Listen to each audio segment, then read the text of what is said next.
eyes were green.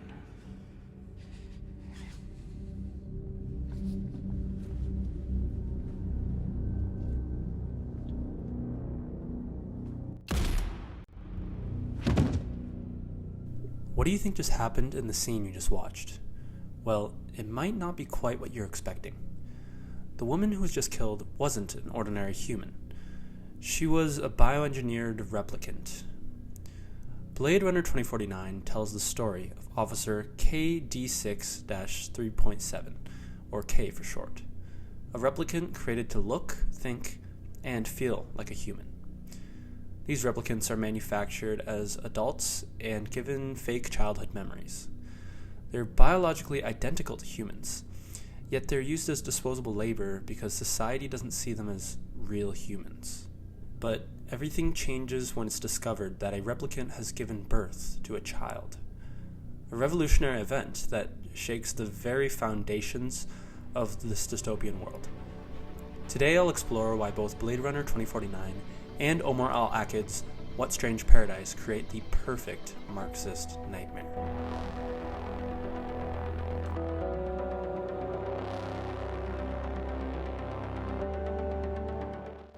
From the very beginning, Blade Runner 2049 serves as a Marxist critique of social inequity, especially through its portrayal of Neander Wallace, the corporate overlord and main antagonist of the story.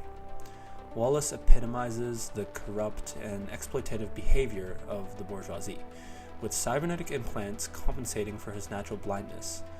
Wallace ironically embodies the slogan of his company, "More human than human." His creations, the replicants, are becoming more human than he is.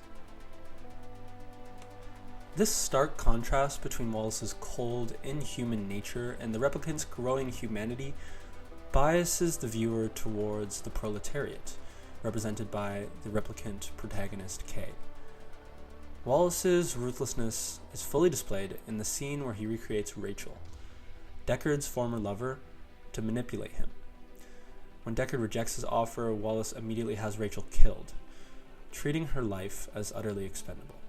A similar theme emerges in our course text, What Strange Paradise. Early in the story, the smugglers manipulate Amir into boarding a dilapidated ship and then extort money from his relative, Quiet Uncle, saying, "We're happy to pay his fare if you can't, but then he's not yours anymore, he's ours." These smugglers view the refugees not as people, but as commodities to exploit. Their greed and indifference become even clearer when we learn about the life vests they were selling to the passengers of the Calypso. Instead of offering protection, these overpriced vests turn out to be death traps disguised as flotation devices. A Coast Guard soldier runs into Vanna and shows them what they recovered from the shipwreck, saying, "Look at what they were wearing. You know what's inside of these things? Foam. They suck up water like a sponge."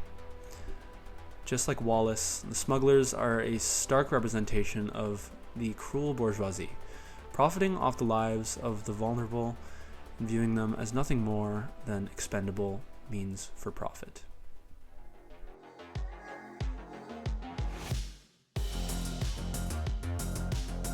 Another critical theme in Blade Runner 2049 is the exploitation of a disposable workforce.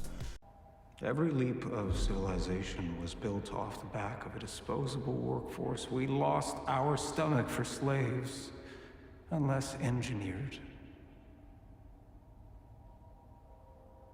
But I can only make so many.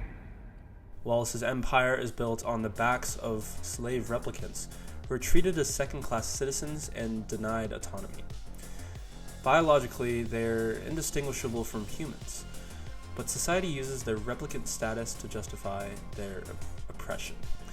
Wallace's obsession with creating a replicant that can reproduce is driven by his need for an endless supply of labor.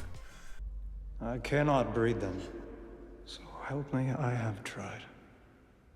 We need more replicants than can ever be assembled. Millions, so we can be trillions more. When he discovers a replicant who can't reproduce, that he just created, he coldly dismisses her, saying that he needs millions of them. This chilling moment underscores how the replicants are dehumanized and valued only for their utility. This theme is echoed in What Strange Paradise. The smugglers rely on desperate refugees for their profit, but the island's society also depends on exploiting young Coast Guard soldiers. These soldiers are expected to blindly follow every order, as seen when one of them questions Colonel Kethros' relentless pursuit of the young boy and girl. Kethros silences him with a cold remark, saying, "You can either ask that question or wear that uniform, but you can't do both." The system tolerates zero disobedience. When Nicholas hides his interaction with Vanna and Amir, Kethros nearly crushes his jaw, then reaches out and rips off the patch stitched onto the chest of Nicholas's uniform. This moment highlights how easily the soldiers, like the replicants in Blade Runner, are discarded when they step out of line or are no longer of use. Both works expose the inhumanity of these systems that view individuals as replaceable tools rather than people. However, as we've observed, this approach is unsustainable from a Marxist perspective.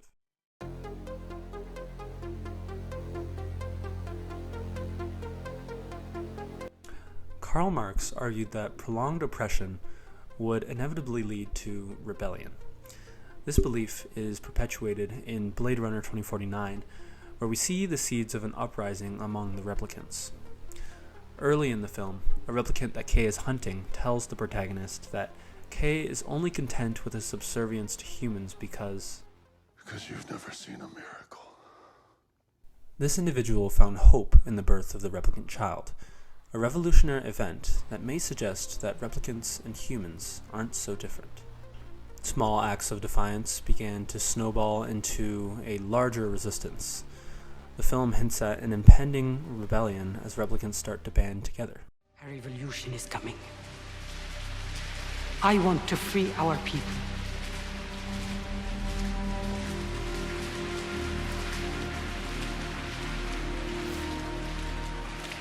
If you want to be free, join us. This reflects Marx's vision of the proletariats rising up to overthrow the bourgeoisie and dismantle systems built on exploitation, creating a more ideal and equitable world. Similar events occur in What Strange Paradise. For example, the rebellion begins with small acts of defiance, such as Ibrahim criticizing Muhammad's leadership. Her defiance results in her being struck, but it sets the tone for a larger disobedience. Over time, the passengers of the Calypso lose their fear of Muhammad, and his authority crumbles. Zalakid writes, "Muhammad had lost their superficial obedience. There was nothing left for the smuggler's apprentice to threaten." The situation became increasingly dire, and Muhammad's influence continued to decrease. The rebellion reached its peak when the passengers ignored Muhammad's orders to stay on the sinking ship. There was no one listening to Muhammad now. From among the mass of bodies, one man became the first to jump into the sea. This collapse of order mirrors the replicants' uprising in Blade Runner 2049, demonstrating the Marxist perspective that oppression, no matter how entrenched, is never sustainable. Ultimately, through the negative portrayal of the bourgeoisie, world building that revolves around exploitation, and a common proletariat uprising, Blade Runner 2049 and What Strange Paradise both reflect critical commentaries on a capitalist society, and reflect realities that a Marxist would avoid at all costs. Both works question the differences in individuals, and whether or not this variance entitles them to different rights. Moreover, the concept of the other is pervasive through both of the works as well, be it human or replicant, or natives versus migrants. In the end, we find that the blurred lines between these groups raises crucial questions we must ask ourselves. What is moral? Is it moral to profit off of other humans? And most importantly, what is a human?